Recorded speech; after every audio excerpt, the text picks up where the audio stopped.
Hello everyone. आज हम लोग बात करेंगे सीएसआईआर नेट के इम्पॉर्टेंट टॉपिक्स के बारे में।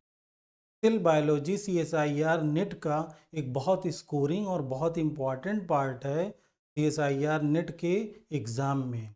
तो सबसे पहले हम बात करते हैं प्लाज्मा मेम्ब्रेन की। सीएसआईआर नेट में प्लाज्मा मेम्ब्रेन से बी और सी पार्ट में बहुत सारे क्वेश्चन पूछे जाते हैं। तो पहला हमारा टॉपिक है प्लाज्मा मेम्ब्रेन की फ्लूइडिटी, यानी मेम्ब्रेन की फ्लूइडिटी में किस फैक्टर का रोल है, लिपिड का क्या फंक्शन है, लिपिड की टेल का और कोलेस्ट्रॉल का क्या रोल है। दूसरा बहुत इंपॉर्टेंट टॉपिक है लिपिड ड्रैफ्ट। ओके, प्लाज्मा मेम्ब्रेन में लिपिड ड्रैफ्ट का क्या फंक्शन है, उस रीजन में कौन कौन से कंपोनेंट होते हैं, सिग्नलिंग में इसका क्या रोल है। तो इसको बहुत अच्छे से पढ़ लीजिएगा आप ब्रूस अल्बर्ट की बुक से, या तो आप थोड़ा बहुत लेनिंजर से भी देख सकते हैं। Asymmetry of lipid bilayer, lipid की एसिमेट्री क्या है, आउटर लीफलेट में किस टाइप की फास्फोलिपिड होती है, इनर लीफलेट में किस टाइप की फास्फोलिपिड होती है। दूसरा है मूवमेंट ऑफ फास्फोलिपिड, इस डायग्राम में हम देख सकते हैं। ओके, यहाँ पर कि कुछ लिपिड का मूवमेंट आउटर से इनर साइड होता है और इनर से आउटर साइड, इसको हम फ्लिप फ्लॉप मूवमेंट के नाम से जानते हैं। तो लिपिड का मूवमेंट भी उसके डायग्राम को आप टेक्स्ट बुक से अच्छे से देखकर कॉन्सेप्ट क्लियर कर सकते हैं। फ्लूइडिटी में मूवमेंट का भी बहुत इंपॉर्टेंट रोल है, rotational movement outer leaflet to inner leaflet. Okay, next हमारा ट्रांसपोर्टर्स है, types of transport system, PVF, इसको याद कर लीजिए, कहीं नोट कर लीजिए कि ये जो तीनों टाइप्स के ट्रांसपोर्ट सिस्टम हैं ये किस ऑर्गेनल में पाए जाते हैं, इनका फंक्शन क्या है। जैसे एक एग्जांपल हम लोग देख लें, F टाइप का ट्रांसपोर्ट सिस्टम, तो ये हमारे माइटोकॉन्ड्रिया में F1 F0 पार्टिकल, ठीक है। तो इस टाइप से क्लोरोप्लास्ट में एक टाइप का ट्रांसपोर्ट होता है जिसका फंक्शन होता है एटीपी की सिंथेसिस में। तो इसको बहुत अच्छे से पढ़िएगा, बी पार्ट में भी इससे क्वेश्चन पूछा गया है, कभी कभी सी पार्ट में मैचिंग से भी क्वेश्चन बनाए गए हैं। ओके, अब हम बात करते हैं एबीसी ट्रांसपोर्टर और CFTR। ठीक है, ये बहुत इंपॉर्टेंट ट्रांसपोर्टर है। इसका 3D स्ट्रक्चर पढ़िए, इसके फंक्शन के बारे में, कहाँ पे पाया जाता है, और कभी कभी इसमें म्यूटेशन होने से MDR TB हो जाती है एबीसी ट्रांसपोर्टर में, सिस्ट्रिक फाइब्रोसिस डिजीज हो जाती है। तो इसको भी आप लेनिंजर की बुक से अच्छे से पढ़ सकते हैं, वहां पर बॉक्स में दिया हुआ है। ओके, नेक्स्ट है आयनोफोर्स। आयनोफोर्स बी पार्ट में कई बार सीएसआईआर नेट के एग्जाम में पूछा गया है, इसके कुछ एग्जांपल्स आप देख लीजिएगा। ओके, और नेक्स्ट हमारा टॉपिक है ग्लूकोज सोडियम ट्रांसपोर्ट।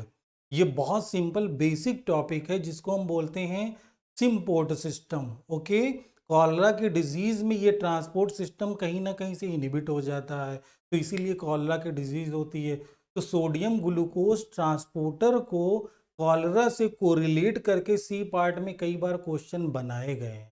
ये जितने टॉपिक हैं आप एक जगह अपनी नोटबुक पर नोट कर लीजिए, सबको अच्छे से कॉन्सेप्ट क्लियर करिए, और कॉन्सेप्ट ऐसे पढ़ना है कि आपके ब्रेन में मेमोराइज हो जाए, आपको बार बार याद ना करना पड़े।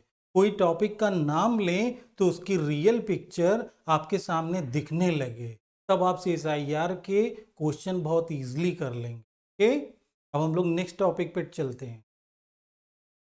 नेक्स्ट हमारा टॉपिक है एक्वापोरिन प्रोटीन।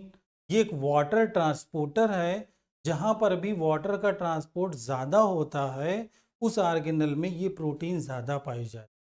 तो इसको भी आप लेनिंजर की बुक से पढ़ सकते हैं।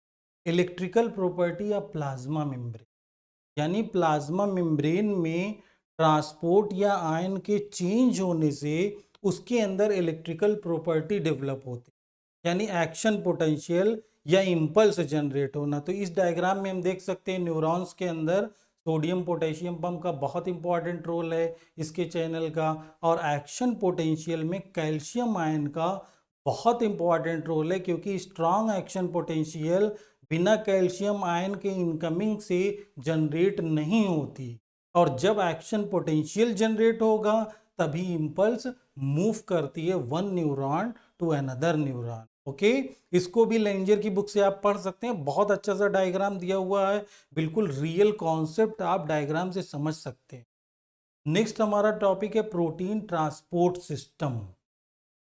ये एक सेल बायोलॉजी का वैसे भी नॉलेज के लिए हमें जानना चाहिए कि सेल में कोई चीज राइबोसोम पर सिंथेसिस हुई, कोई प्रोटीन हुई, उसे किस ऑर्गेनल में ट्रांसलोकेट होना है, किस ऑर्गेनल्स में जाना है उस प्रोटीन को या उस एंजाइम को या उस हार्मोन को। तो ये हम बात करते हैं प्रोटीन टारगेटिंग या प्रोटीन ट्रांसपोर्ट में।